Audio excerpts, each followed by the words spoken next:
இன்றைய இளைஞர்கள் தங்களின் செவிப்புலனை வரலாற்றில் என்றுமில்லாதவாறு மிக வேகமாக இழந்து வருவதாக பிரித்தானியாவின் லண்டனில் பணியாற்றும் பிரபல வைத்தியர் லவன் வரதன் எச்சரித்துள்ளார். பொதுவாக 50 வயதுகளில் ஏற்பட வேண்டிய செவிப்புலன் பாதிப்பு தற்போது 20 வருடங்களுக்கு முன்னரே, அதாவது 30 வயதுகளிலேயே பலருக்கு ஏற்படுவது கண்டறியப்பட்டுள்ளது.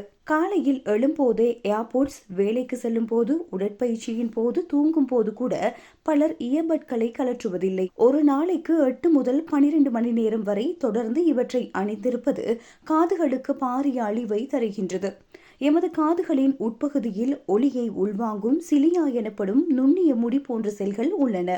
இவை ஒருமுறை சேதமடைந்தால் மீண்டும் வளராது.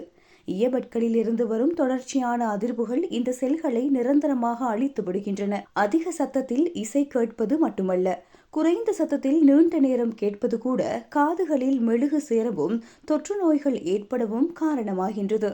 கூட்டமான இடங்களில் மற்றவர்கள் பேசுவது புரியாமல் தடுமாறுவது, காதுக்குள் ரீங்கார சத்தம் கேட்பது போன்றவை இதன் ஆரம்ப அறிகுறிகளாகும். இவ்வாறான ஆபத்திலிருந்து பாதுகாப்பாக இருக்க வைத்தியர் சில ஆலோசனைகளை முன்வைத்துள்ளார்.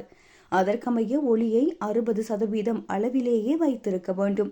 அத்துடன் 60 நிமிடங்களுக்கு மேல் தொடர்ந்து கேட்கக்கூடாது. 1 மணி நேரம் கேட்ட பிறகு குறைந்தது அரை மணி நேரம் காதுகளுக்கு முழுமையான ஓய்வு வழங்க வேண்டும்.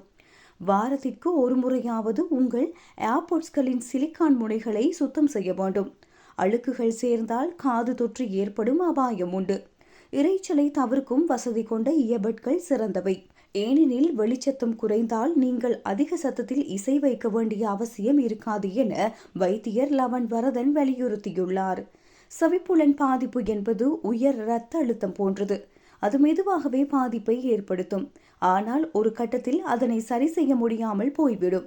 இப்போதே விழிப்புணர்வுடன் இல்லாவிட்டால் இளமையிலேயே காது கேட்கும் கருவி அணிய வேண்டிய நிலை ஏற்படும் என அவர் எச்சரிக்கை விடுத்துள்ளார்.